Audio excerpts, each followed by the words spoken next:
Hello friends, super magic રસોઈમાં મિત્રો હું આપનું સ્વાગત કરું છું।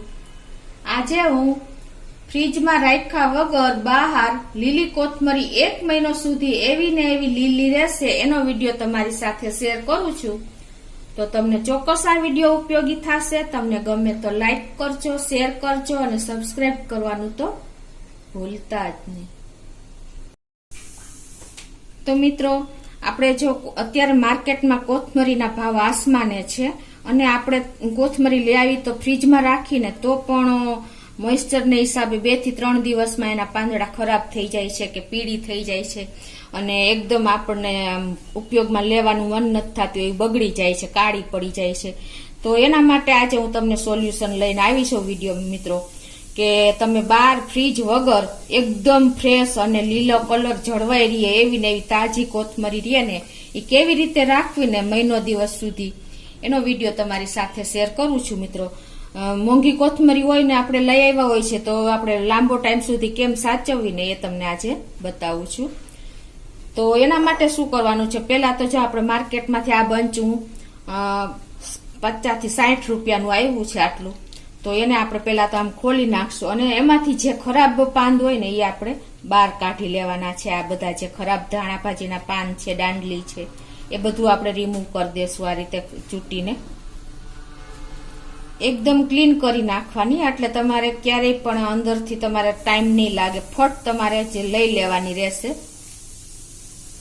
આ રીતે એકદમ સરસ ક્લીન થઈ જાય ને પછી તમારે શું કરવાનું છે કે માટી હોય ને તો તમારે ખાલી આ માટી હોય તો ધોવી હોય તો ચાલે ને ધોવો તો પણ ચાલે, પણ આ રીતે તમારે ક્લીન કરી નાખવાની। વધારે માટી હોય તો ધોઈ નાખવાની।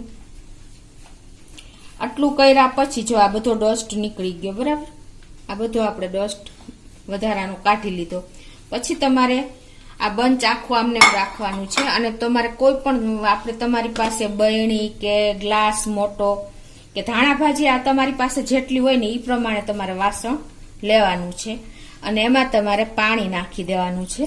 આ રીતે તમારા વાસણ કોથમરી પ્રમાણે તમારે ધાણા ભાજી પ્રમાણે જ પાણી નાખવાનું છે। અત્યારે મારે મોટું બંચ છે તો મેં આ રીતે મોટી બરણી લીધી છે અને પછી આ રીતે ક્લીન કર્યા પછી મિત્રો તમારે એકદમ સરસ એક આમ ગોઠવી લેવાની છે એટલે તમારે એક સરખી રહી જાય।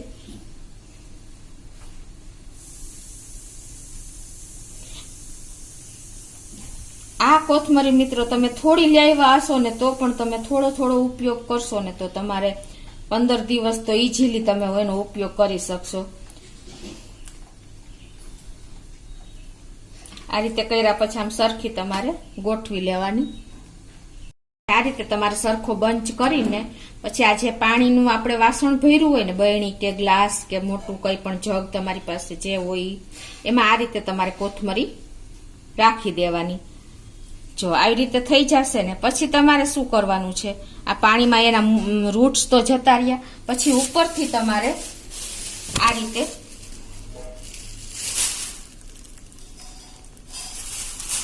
રીતે તમારે ઉપરથી એક પોલિથીન બેગ લગાવી દેવાની છે। આવી રીતે પ્લાસ્ટિકની બેગ આવે ને એ આ રીતે તમારે ઉપરથી લગાવીને અને આમ ઉપરથી ગાંઠ મારી દેવાની છે બરણી કે ગ્લાસ જે હોય।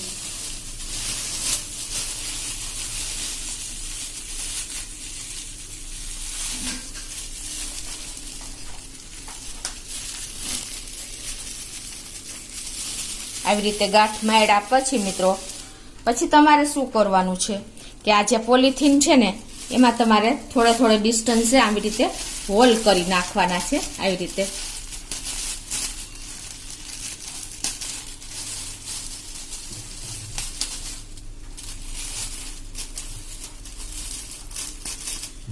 એને હિસાબે શું થશે, અંદર એર જાતી રહેશે અને આપણો પાણીને હિસાબે કોથમરીનો કલર એવો ને એવો લીલો જ રહેશે। તમારે 15 દી કે મહિનો દી થશે ને ત્યાં સુધી તમે આ કોથમરીનો ઉપયોગ કરી શકશો ઈઝીલી, કોઈ પણ જાતના ટેન્શન વગર મિત્રો। આ રીતે આપણે જો કોથળીમાં હોલ કર્યા હોય છે ને એટલે બહારની હવા અંદર જશે અને આપણી કોથમરી એકદમ લીલી અને ફ્રેશ રાખશે, કેમ કે આપણા રૂટ્સ પાણીમાં છે અને ઉપર પોલિથીન બેગમાંથી એર જશે. તો આ રીતે તમે ટ્રાય કરશો ને મિત્રો, તો તમે મોંઘા ભાવની કોથમરી હશે ને તો પણ તમે 15 દિવસ સુધી ઇઝીલી ઉપયોગ કરી શકશો. અને તમને મારો વિડીયો ગમે તો લાઈક કરજો, શેર કરજો અને સબસ્ક્રાઈબ કરવાનું તો ભૂલતા જ નહીં.